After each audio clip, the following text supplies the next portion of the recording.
Okay, so this is our final lighting scheme.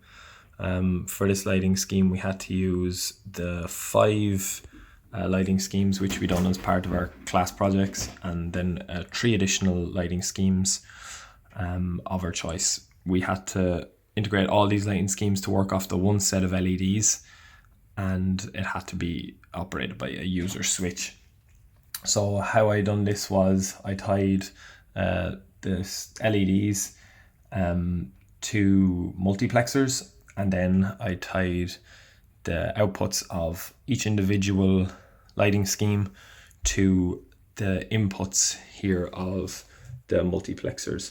So for the first lighting scheme, it would be tied to all the X0s of the multiplexers. The second lighting scheme would be tied to the X1s. The second or the third lighting scheme would be connected to the X2s, and so on and so forth. I then tie the select lines of the multiplexers to the output of a 4-bit binary counter, and I then used a logic toggle which is tied to the up pin of the counter. So this allows me to cycle through each individual lighting scheme as I choose. I have also put a legend above, as you can see here, so that the user can tell which lighting scheme they are currently using. So the lighting schemes then, the first one we used was the walking one. Walking one, it's using a 4-bit binary counter which has its outputs connected to the select lines of the demultiplexer, and the Y outs then is going to each individual each individual multiplexers and into the LEDs. So for the second lighting scheme then, it was the walking one with memory. This is very similar to the first one. The only difference is the lights will stay on a full cycle. They won't go out one after another. And how I done this was, for the Y outs, I connected them into the clock pulse of D-type flip-flops, and then I have the Q bar connected to the D, which will change the store for the logic, or for the Q out for the next cycle around, and then the Q is connected to the multiplexers. See that one working here then as well. That's the walking one with memory. So for our next lighting scheme then, it was the Night Rider.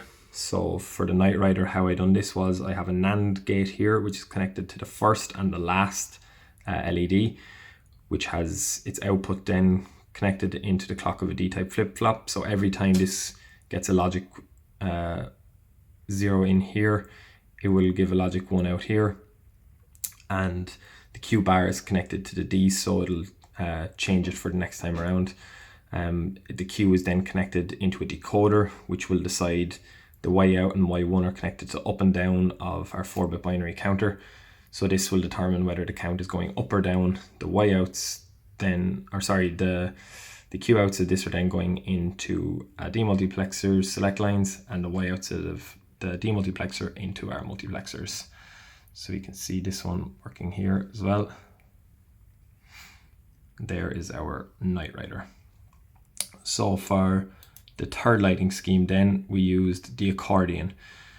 So the accordion is very similar in setup to the Night Rider. The only difference is, for my NAND gate, I actually have it tied to the first and fourth light, or LED. The reason for this being is because I have on my demultiplexer here, I have the first and last LED tied to Y out, or the Y0. I have the second and second last tied to Y1, and so on and so forth, because it's two lights, or two LEDs are lighting at one time in this one. So it will fade into the center, and then it will make its way back out, like seen here. For our next lighting scheme then, we had the ROM. And for the ROM, I used the Night Rider lighting scheme also.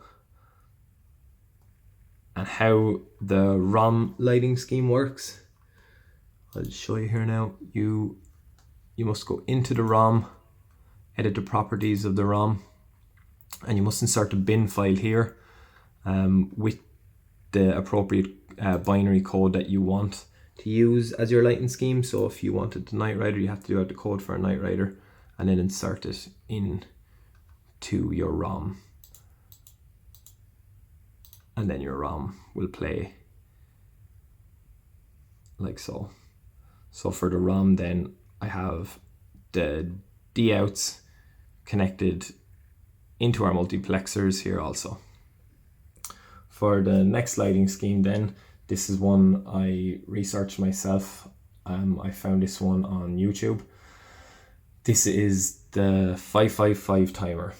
So for the 555 timer, how the 555 timer works is because time and frequency are inversely proportional, and if you increase the value of C1, which is the capacitor here, it will cause the frequency to decrease.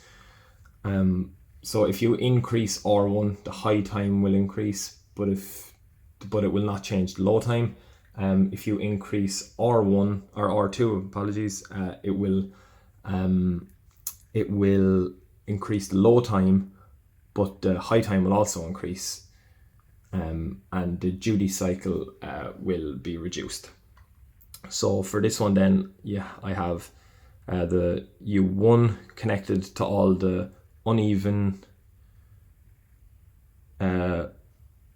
LEDs, or sorry, multiplexers for the LEDs, and then I have for the second one then, for this out, the U2, I have it connected to all the even numbers, and then this is the effect you get. It's like a stepping up effect, so every second lights and they cycle through like that. For the next lighting scheme then, I chose one myself. I kind of based this one off like the accordion scheme because it's just a lighting scheme that I liked. So what I done for this one was I have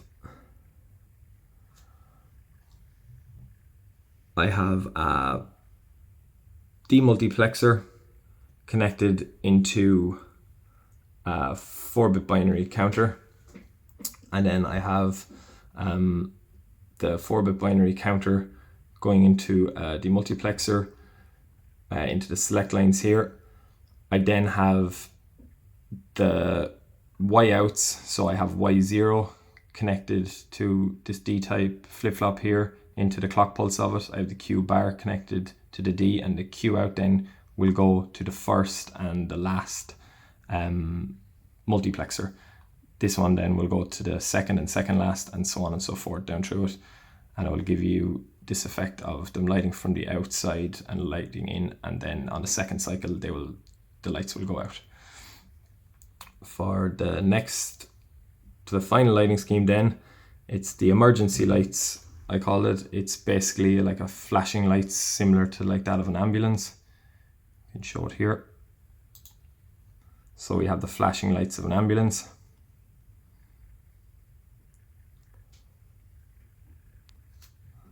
Okay, for this lighting scheme then, I have how I done this lighting scheme was I have the clock pulse going into a 4-bit binary counter, which had its output going into the clock pulse of a D-type flip-flop. So the Q from the flip-flop was tied to the A select line of the multiplexer.